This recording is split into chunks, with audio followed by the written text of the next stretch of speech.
નમસ્કાર દર્શક મિત્રો, સ્વાગત છે આપ સૌનું આપણી ચેનલ ઓનલી ખેડૂત માહિતી યુટ્યુબ સમાચાર ઉપર। અને મિત્રો, દેશ દુનિયાના અને ગુજરાતને લગતા તમામ મોટા સમાચાર જોવા માટે ચેનલને સબસ્ક્રાઇબ, વિડીયોને લાઇક કરવાનું ના ભૂલતા। ત્યારે મિત્રો, હવે સૌથી પહેલાં સૌથી મોટા સમાચારની વાત કરવામાં આવે તો મિત્રો હવે સમાચાર આવી રહ્યા છે। મિત્રો, હવે નિયમો તોડ્યા તો ગયા તારે મિત્રો વાત કરવામાં આવે તો મિત્રો હવે લોકોની શાંતિ ડહોળતા બેફામ તત્વોની હવે ખેર નથી। જ્યાં મિત્રો ડીજીપીના આદેશ પછી પોલીસનું ઓપરેશન શરૂ જ્યારે કરાયું છે ત્યારે મિત્રો અમદાવાદ પોલીસે રીઢા ગુનેગારોની યાદી તૈયાર કરી છે। તો મિત્રો પોલીસે 1100થી વધુ ગુનેગારોનું લિસ્ટ તૈયાર કર્યું છે। જોકે મિત્રો નિર્દોષ જનતાને રંજાડવાની આવી ઘટના બીજી વાર ન બને તે માટે રાજ્યના ડીજીપી દ્વારા વિડીયો કોન્ફરન્સ દ્વારા બોક્સ યોજીને 100 કલાકમાં ગુનેગારોની યાદી તૈયાર કરીને તેમને એલર્ટ કરવામાં આવ્યા છે, જે ખૂબ જ મોટા અપડેટ મળી રહ્યા છે।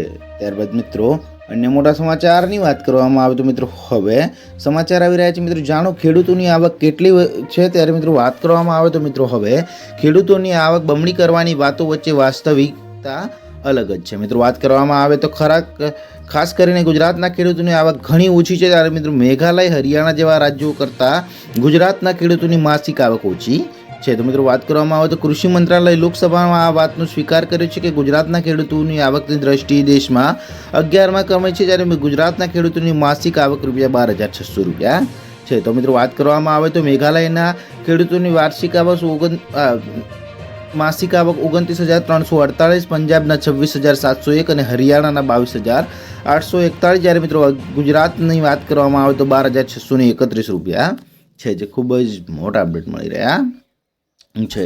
ત્યારબાદ મિત્રો અન્ય મોટા સમાચારની વાત કરવામાં આવે તો મિત્રો હવે 2000નો આગળનો હપ્તો ક્યારે આવશે તેને લઈને વાત કરવામાં આવે તો મિત્રો આ યોજના હેઠળ મિત્રો અત્યાર સુધી 19મા હપ્તા જારી કરવામાં આવ્યા છે। એટલે કે મિત્રો પ્રધાનમંત્રી કિસાન સન્માન યોજનાની આપણે વાત કરી રહ્યા છીએ, જ્યારે મિત્રો તેનો છેલ્લો 19મો હપ્તો 24 ફેબ્રુઆરી 2025ના રોજ રિલીઝ થયો હતો, જ્યારે મિત્રો અગાઉનો 18મો હપ્તો 5 ઓક્ટોબર 2024ના રોજ આવ્યો હતો। તો મિત્રો આ બે હપ્તાઓ વચ્ચે લગભગ 4 મહિનાનું અંતર હતું, ત્યારે મિત્રો આ આધારે એવો અંદાજ લગાવવામાં આવી રહ્યો છે કે 20મો હપ્તો જૂન 2025માં આવી શકે છે। અને મિત્રો વાત કરવામાં આવે તો તેની જાહેરાત કરી શકે છે, જોકે મિત્રો હજુ સુધી તેની સત્તાવાર જાહેરાત કરવામાં આવી નથી। ત્યારબાદ મિત્રો અન્ય મોટા સમાચારની વાત કરવામાં આવે તો મિત્રો હવે ગુજરાતમાં થઈ કેરીની એન્ટ્રી, જ્યાં મિત્રો શિયાળાની વિદાય હવે સત્તાવાર રીતે થઈ ગઈ છે। ત્યારે મિત્રો હવે ઉનાળાની શરૂઆતના સમયમાં જ કેરીનું આગમન થતાં કેરી રશિયાઓમાં ખુશી જોવા મળી રહી છે। તો મિત્રો વાત કરવામાં આવે તો ગોંડલ માર્કેટ યાર્ડમાં કેસર અને હાફૂસ કેરીનું આગમન થયું છે। મિત્રો જેમાં કેસર કેરીના 10 કિલોના 2500થી 31 સુધીના ભાવ બોલાયા છે, જ્યારે મિત્રો હાફૂસ કેરીના કિલોના ભાવ 400થી 500 રૂપિયા જેટલો ભાવ બોલાયો છે। એટલે કે મિત્રો 15 દિવસની અંદર મિત્રો આ કેરીનો વધારો થઈ શકે છે।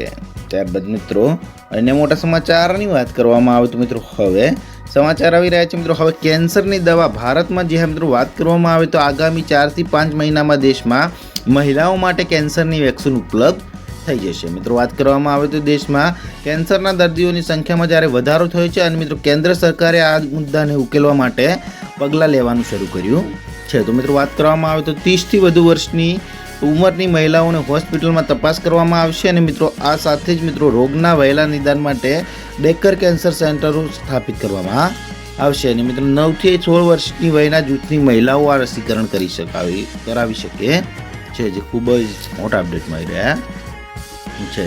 ત્યારબાદ મિત્રો અન્ય મોટા સમાચારની વાત કરવામાં આવે તો મિત્રો હવે 10 વર્ષ જૂનું આધાર કાર્ડ છે, તો જોઈ લો આ સમાચાર તમારા માટે થઈ શકે છે કામના। જે મિત્રો વાત કરવામાં આવે તો ચોક્કસ સમય પછી જ્યારે તમારે તમારા આધાર કાર્ડ પર ફોટો બદલવો જોઈએ। મિત્રો વાત કરવામાં આવે તો નોંધનીય છે કે UIDAI આધાર કાર્ડમાં ફોટો બદલવા માટે કોઈ ચોક્કસ સમય મર્યાદા ફરજિયાત કરતું નથી, પરંતુ મિત્રો UIDAI તેને 10 વર્ષમાં અપડેટ કરાવવાની સલાહ આપવામાં આવે છે। તો મિત્રો વાત કરવામાં આવે તો આ કારણોસર મિત્રો હવે જો તમે તમારા આધાર કાર્ડમાં તમારો ફોટો 10 વર્ષ જૂનો છે તો તમારે તેને અપડેટ કરાવવો જોઈએ। અને મિત્રો આધાર કાર્ડમાં ફોટો બદલવાની પ્રક્રિયા એકદમ સરળ છે। ત્યારે મિત્રો આ માટે તમારે તમારા નજીકના આધાર સેવા કેન્દ્રમાં જવું પડશે, અને ત્યાં ફોર્મ ભરતી વખતે તમારે જણાવવાનું પડશે કે તેમાં તમારે ફોટો બદલવા માંગો છો, જે ખૂબ જ મોટા અપડેટ મળી રહ્યા છે।